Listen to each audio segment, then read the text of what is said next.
샬롬 유 선생의 구속사 전국열차 유도순 목사님의 신구약 성경 파노라마를 낭독하는 시간입니다. 지금은 누가복음 파노라마 15장입니다. 잃어버린 자기 백성을 찾으시는 하나님. 본문은 잃은 양의 비유, 잃어버린 드라크마의 비유 또는 탕자의 비유 등으로 알려져 있습니다. 인간 중심으로 볼 때는 그러합니다.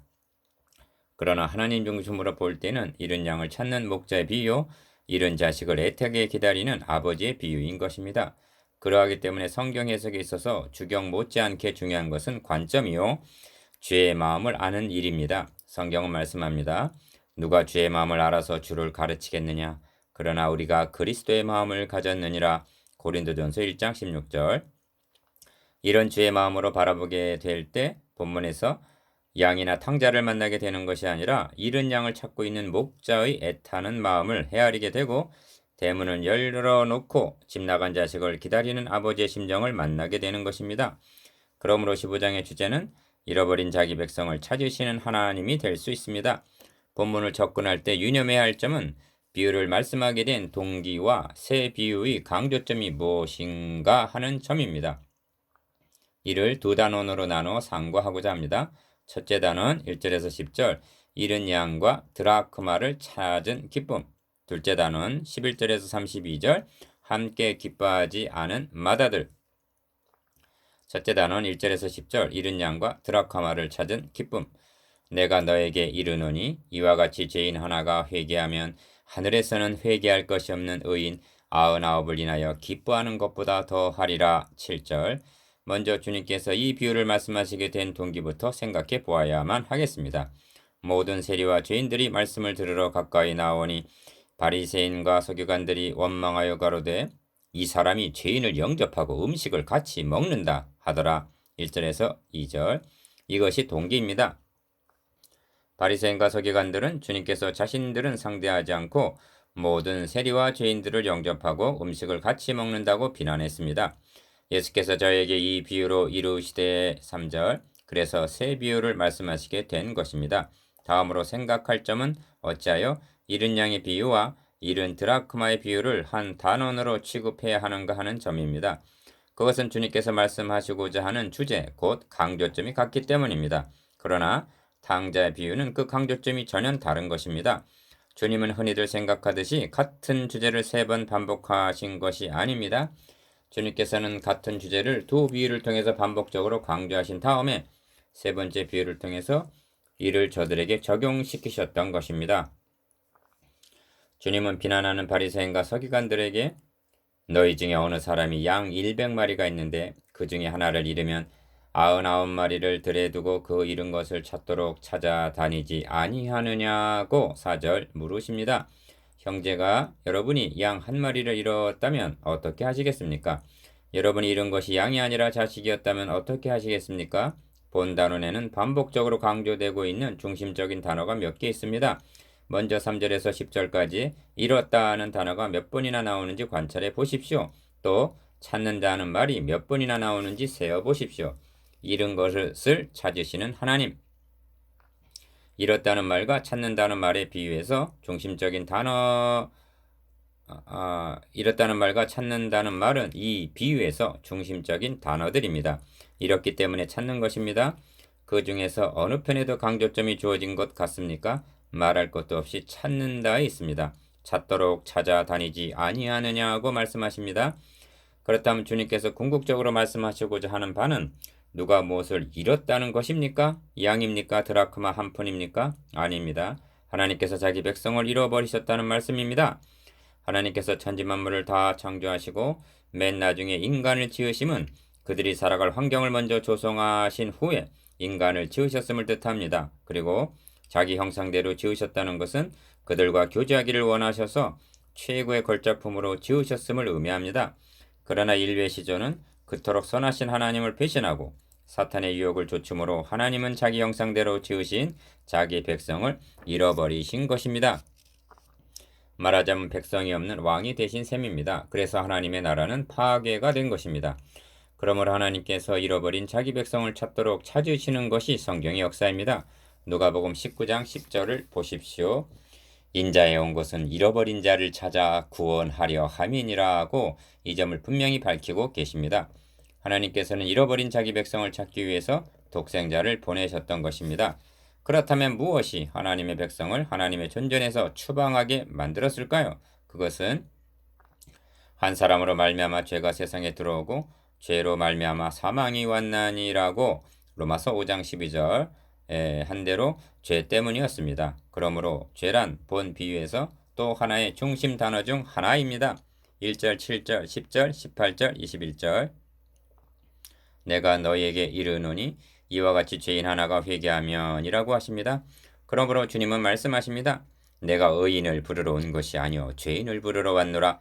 마태복음 9장 13절 그렇다면 죄값에 팔려 사탄의 노예가 된 그들을 찾아 구원하려면 어떤 조치가 선행되어야만 할까요? 그것은 죄값을 대신 갚아주는 대속이 필수적인 것입니다. 왜냐하면 하나님께서 죄값은 사망이라고 선언하셨으므로 자기를 부인하실 수 없으시기 때문입니다. 그러므로 주님은 말씀하십니다. 인자에 온 것은 자기 목숨을 많은 사람의 대속물로 주려 함이니라. 마태복음 20장 28절 하나님이시라도 아니 하나님이시기 때문에 이렇게 하셔야만 잃어버린 자기 백성을 찾으심이 가능해지는 것입니다. 하나님의 찾으심에 대한 인간의 반응은 무엇입니까? 그것은 회개입니다. 그러므로 회개란 단어가 본 비유에서 또 하나의 중심적인 단어입니다. 7절, 10절 이와 같이 죄인 하나가 회개하면 나와 함께 즐기자. 이제 우리가 주목하게 되는 것은 찾으심이 끝이 아니라는 점입니다.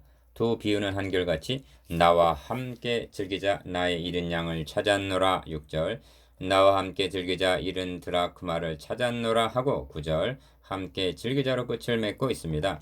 그리하여 잔치가 벌어집니다. 거기에는 기쁨이 있습니다. 즐거움이 있습니다. 그러므로 즐거움, 기쁨이 또한 본 단원의 중심 단어 중 하나입니다.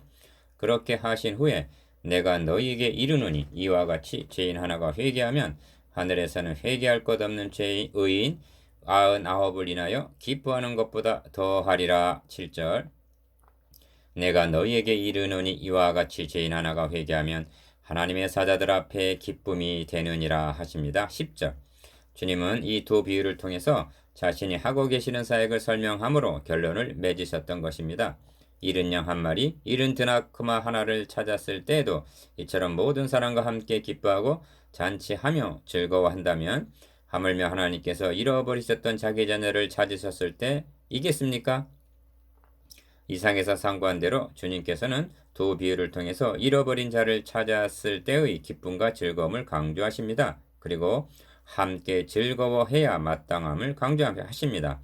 그렇게 하신 후에 세 번째 비유를 통해서 함께 기뻐하지 않고 비난하고 있는 저들에게 적용시키는 것입니다. 하나님의 이름과 명예를 위하여 이제 중대한 요점을 부언해야만 하겠습니다. 그것은 하나님께서 이렇게 찾으심의 첫째 목적이 인간을 위함에 있는 것이 아니라는 점입니다. 그것은 하나님의 거룩하신 이름을 위해서입니다. 간악한 사탄은 하나님이 보시기에 심히 좋았더라 하신 하나님의 나라를 엉망진창으로 만들었습니다. 하나님의 명예를 손상시킨 것입니다. 하나님은 말씀하십니다. 내가 이렇게 행함은 너희를 위함이 아니요 너희가 들어간 그 열국에서 더럽힌 나의 거룩한 이름을 위함이라.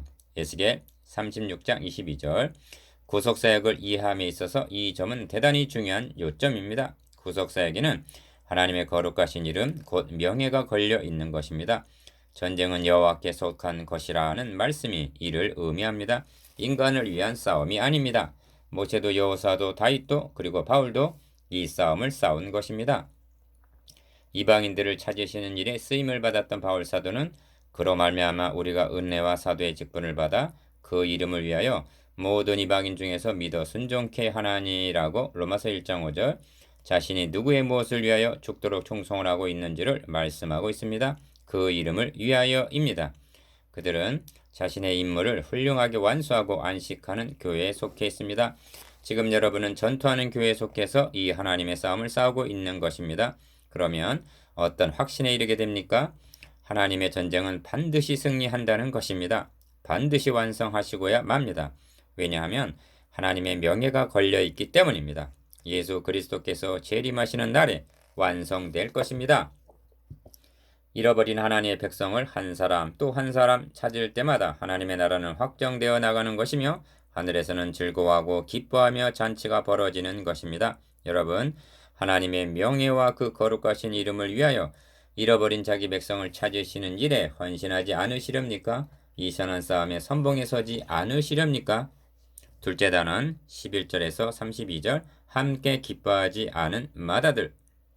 이 동생은 죽었다가 살았으며 내가 잃었다가 얻었기로 우리가 기뻐하는 것이 마땅하다 하니라. 32절 너무나 유명한 탕자의 비유입니다.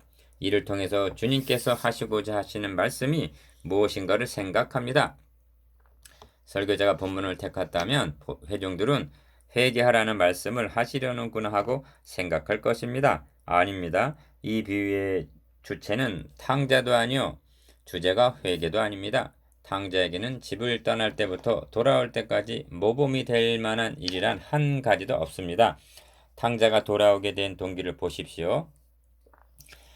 이에 스스로 돌이켜 가로되 내 아버지에게는 양식이 풍족한 품꾼이 얼마나 많은고 나는 여기서 줄여 죽는구나. 17절 그래 굶어 죽을 수가 없어서 나를 품꾼의 하나로 보소서 하고 돌아온 것입니다. 그렇지 않았다면 그는 돌아오지 않았을 것입니다. 이것이 회개의 모델이 될 수가 있습니까? 이 비유의 중심점은 아버지는 종들에게 이르되 제일 좋은 옷을 내어다가 입히고 손에 가락지를 끼우고 발에 신을 신기라. 그리고 살찐 송아지를 끌어다가 잡으라. 우리가 먹고 즐기자. 이 내 아들은 죽었다가 다시 살아났으며 내가 잃었다가 다시 얻었노라 하니 저희가 즐거워하더라에 있습니다. 22절에서 24절 이 말씀은 결론에서 32절 다시 반복되고 있습니다.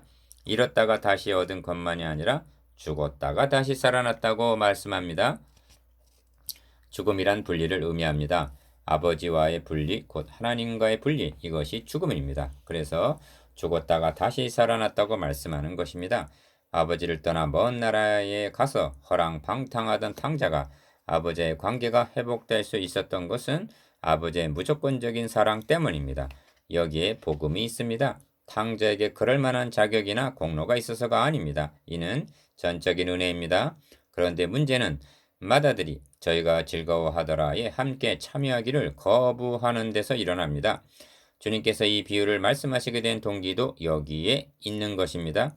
비유에 나오는 탕자는 모든 세리와 죄인들을 1절 가리키고 아버지의 무조건적인 사랑은 하나님 아버지를 나타냅니다.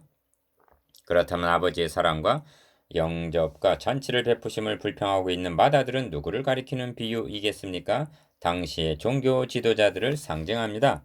그러므로 본 비유를 통하여 하시고자 하는 바는 명백합니다. 죽었다가 살았으며 잃었다가 얻은 자로 인하여 기뻐하며 즐거워하는 잔치에 함께 참여하여 함께 기뻐하고 함께 즐거워하지 않는 바리새인과 서기관들의 잘못을 책망하시기 위해서인 것입니다. 잘못된 구원관. 그렇다면 마다들 곧 바리새인과 서기관들은 어찌하여 함께 기뻐하고 즐거워하기를 거부하였을까요? 이 점을 마다들의 반응을 통하여 엿볼 수가 있습니다. 아버지께 대답하여 가로되 내가 여러 해 아버지를 섬겨 명을 어김이 없거늘 내게는 염소 새끼라도 주어 나와 벗으로 즐기게 하신 일이 없더니라고 합니다. 29절 이 말을 들은 아버지는 기가 막혔을 것입니다. 왜냐하면 아버지와의 관계를 사랑을 받는 아들로서가 아니라 마치 종인 양 말하고 있기 때문입니다. 따라서 이제까지 아버지에 대한 섬김이 사랑이 섬김이 아니라 품삯을 위하여 한 것인 양 말하고 있기 때문입니다. 자신은 염소 새끼가 아니라 그 이상의 것도 받을 자격이 있고 공로가 있고 권리가 있다는 것이죠. 마다들의 말대로라면 아버지는 마다들의 품삯을 착취한 것이 되고 당연히 지불해야 할 빚을 진 셈입니다. 그런데 그런 자신에게는 염소 새끼라도 주지 않은 아버지가 받을 자격도 공로도 가치도 없는 둘째가 돌아왔을 때는 살찐 송아지를 잡아서 잔치를 베풀더니 여기에 바리새인과 서기관들의 치명적인 잘못이 있었던 것입니다. 이는 저들의 잘못된 율법적인 구원관에 기인합니다. 아버지가 탕자에게 살찐 송아지를 잡아 잔치를 베푼 것은 품삯이 아니었습니다. 받을 자격이 없는 자에게 무조건적으로 베푼 은혜였습니다. 그러므로 오직 은혜, 오직 믿음, 이것이 바른 구원관입니다. 마다들은 이것이 불만이었던 것입니다. 아버지의 살림을 창기와 함께 먹어버린 이 아들이 돌아오매 이를 위하여 살찐 송아지를 잡으셨나이다 라고 30절 불평했던 것입니다. 이러한 원망은 제11시에 온 자들에게 종일 수고와 더위를 견딘 자들과 똑같이 한 데나리온을 주었을 때도 일어났습니다. 주님은 말씀합니다. 내 것을 가지고 내 뜻대로 할 것이 아니냐. 내가 선함으로 너가 나를 악하게 보느냐. 마태복음 20장 11절에서 15절. 바리새인과 서기관들의 구원관이 그러했습니다. 구원을 일을 하고 받는 품삯처럼 여겼던 것입니다. 이런 경우를 가리켜 성경은 이렇게 말씀합니다. 일하는 자에게는 그 삭을 은혜로 여기지 아니하고 빛으로 여기거니와. 로마서 4장 4절. 그러므로 하나님이여 나는 토색, 불의, 간음을 하는 자들과 같지 아니하고 이 세리와도 같지 아니함을 감사하나이다. 나는 일에 2번씩 금식하고 또 소득의 11조를 드리나이다 하고 누가복음 18장 11절에서 12절 자랑을 늘어놓았던 것입니다. 이렇게 행한 일을 한 자신들은 구원에 참여하는 것이 당연하지만 이 사람이 죄인, 일한 것이 없는 이 죄인을 영접하고 음식을 같이 먹는다고 비난했던 것입니다. 이 점을 성경은 이렇게 말씀합니다. 내가 증거하노니 저희가 하나님께 열심히 쓰나 지식을 좇은 것이 아니라 하나님의 의를 모르고 자기 의를 세우려고 힘써 하나님의 의를 복종치 아니하였느니라. 로마서 10장 2절에서 3절. 그 결과는 내가 진실로 너희에게 이르노니 세리들과 창기들이 너희보다 먼저 하나님의 나라에 들어가리라가 되고 만 것입니다. 마태복음 21장 31절. 아버지 하시는 일을 못마땅히 여기면서 노하여 들어가기를 즐겨 아니한 것은 28절. 마다들만이 아닙니다. 바리새인과 서기관들만이 아닙니다. 그러한 마다들은 오늘날 교회 안에도 많이 있습니다. 사탄은 열심히 있고 기도 많이 하고 헌금 많이 하고 봉사 많이 하는 사람들이 이러한 잘못에 빠지도록 유혹합니다. 교회 내에서 일어나는 크고 작은 문제들도 따지고 보면 의외다 싶게 바로 여기에 원인이 있는 것입니다. 이는 하나님을 모르고 복음을 모르고 자신을 모르는 데서 오는 것입니다. 아버지는 말씀합니다. 예, 너는 항상 나와 함께 있으니 내 것이 너의 것이로되. 31절 아셨습니까? 내 것이 다 너의 것이라고 말씀합니다. 이 점을 성경은 그러므로 너가 이후로는 종이 아니요 아들이니 아들이면 하나님으로 말미암아 유업을 이을 자니라고 말씀합니다. 갈라디아서 4장 7절. 유업을 이을 자란 상속자란 뜻입니다. 즉 아버지의 것은 다 아들의 것이라는 말씀입니다. 그래도 부족합니까? 내 것이 다 너의 것이다. 주님은 모든 세리와 죄인들이 바리새인과 서기관들보다 잘했다고 말씀하고 있지 않습니다.